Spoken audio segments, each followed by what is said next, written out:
Let's start with some Heisman stuff. All of a sudden, it's gotten sideways there. Now, it's a big mess. How say you? There's two paths to the Heisman.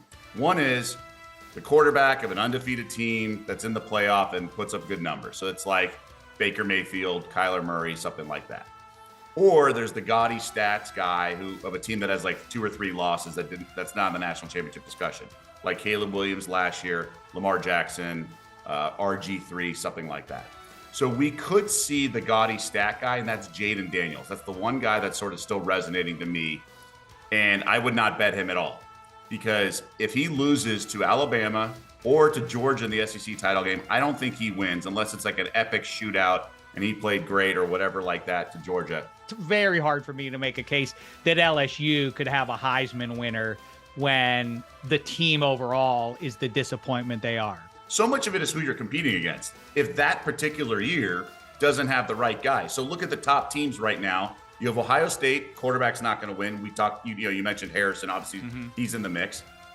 Michigan's quarterback is like one of the favorites, but he could also have a pedestrian game and lose that even if they run the table. I feel like that's the standard I'm talking about.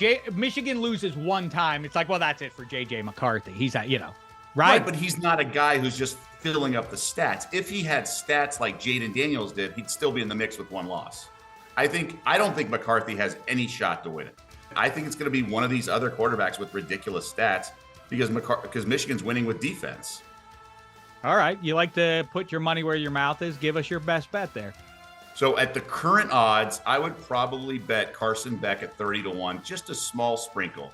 He could backdoor his way into this. If he has a big game this month, again, a couple games, and then he has a great game against, let's say, Alabama in the SEC title game, and Penix loses, and there's some West Coast bias against Oregon with Bo Nix, and Jordan Travis isn't incredibly flashy, and let's say Ohio State and Michigan look sort of pedestrian, I think Carson Beck at 30-1. I wouldn't bet him at 20-1.